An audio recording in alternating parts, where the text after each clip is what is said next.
Because at one point, the librarian calls the security guard. The way that David describes the security guard, she sounds like she's about 75 years old, frail as they come, um, about as strong as a leaf, gray hair and all, wrinkles to the nines. I just don't.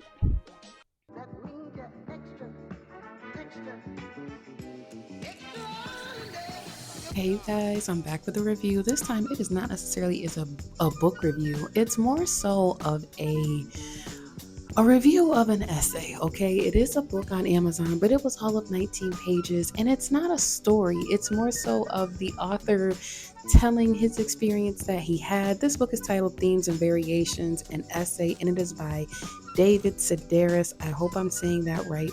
What drew me to the book was I saw it had 4,000 reviews, so I was like, okay, let me go ahead and see what David is talking about.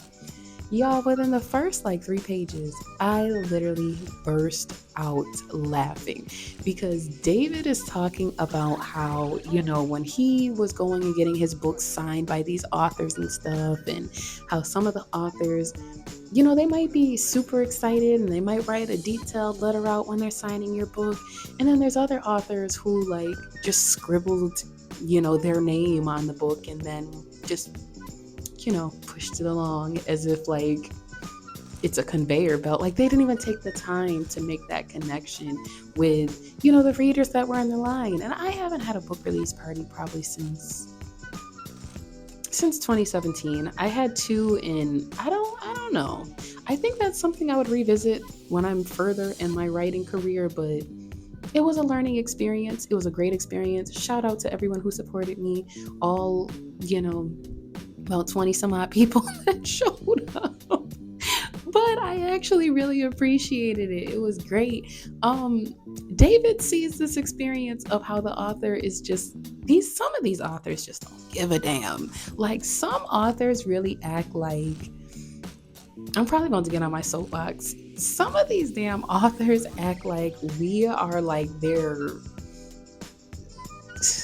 I don't even want to say fans, but damn near. Like some authors act like they are fucking Beyonce and we're the Beehive.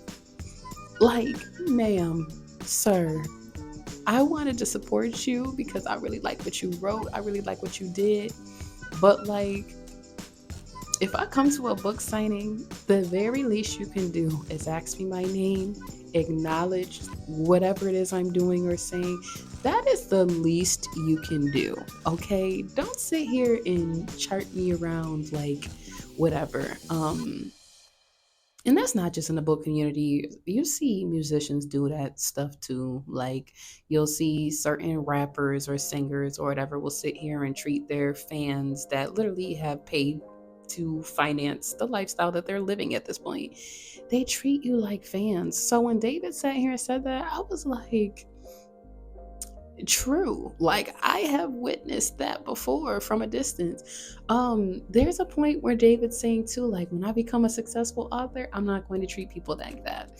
So he's at this book signing of his own, and one of the people come up to him and they tell him like, you made me put my bra back on. And I was confused as hell. And he even said, he was like, excuse me? And she tells him, like, you made me put my bra back on. Like, once I get in the house and once I take my bra off, that's it.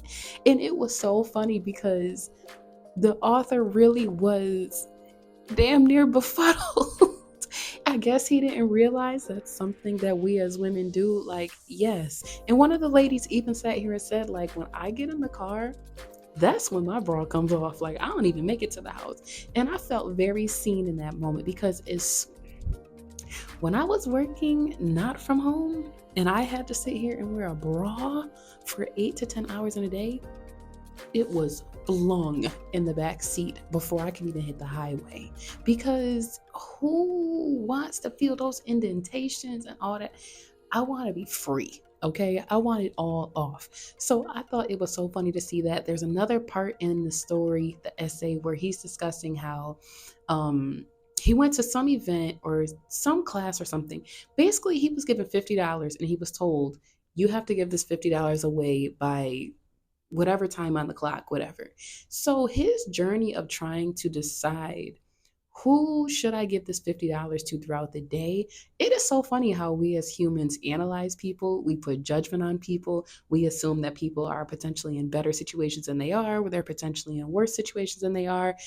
We we subconsciously just subject our thoughts and feelings onto people. We just project it in a crazy way. And it was funny because even at one point, he walks into a library and he's like, okay, this is probably where a bunch of poor and broke people are. Like, let me try and give someone some money away at the library.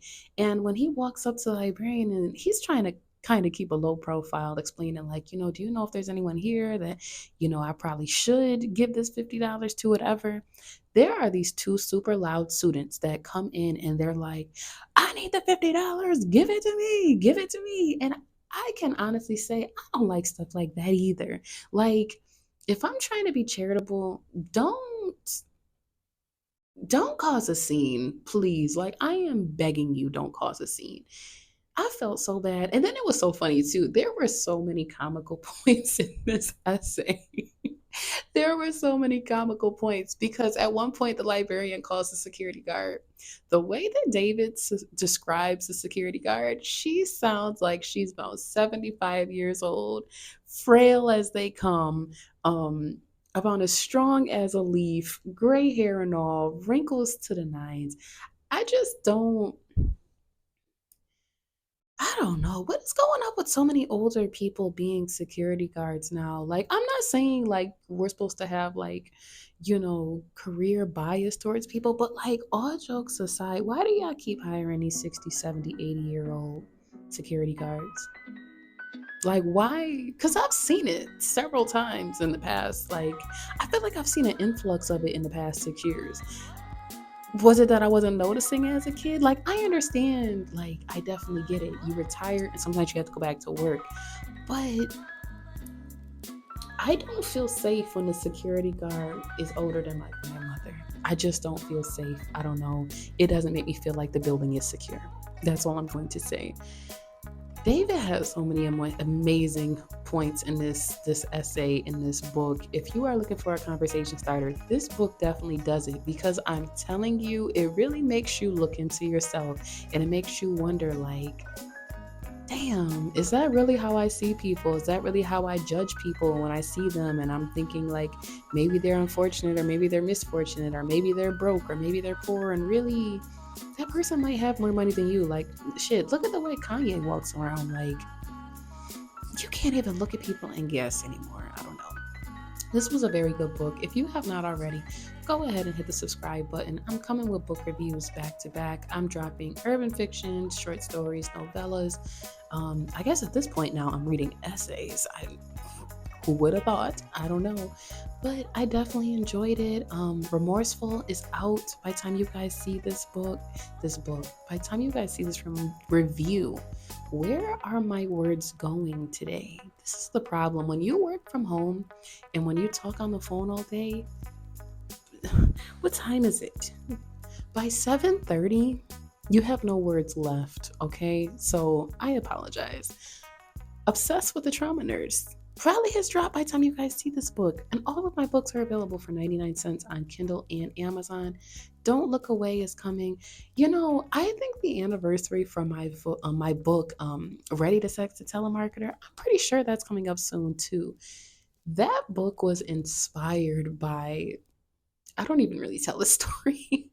That book was literally inspired by one day. It was like back in 2018, 2019. I was working as a CNA or something, and I got a phone call from this telemarketer. It was from like AT&T or something. I think it was from AT&T or maybe DirecTV. I want to say it was DirecTV. Hell, I don't even remember. Maybe it was Spectrum. It was Spectrum. So this representative called from Spectrum. And when I tell y'all, he had like the sexiest voice ever. Like, I don't know if I was going through a drought at the time or what, but I even started flirting with him on the phone. Like, y'all, I let the man know, like, if I wasn't at work and if he wasn't at work, like, I would tell you something on this phone call. So that's what inspired Ready to Sex the Telemarketer. Now, I didn't get to live out my dreams the way that she did, but if that young man ever remembers that phone call, he can slide up in my DMs. I'm ending this book review.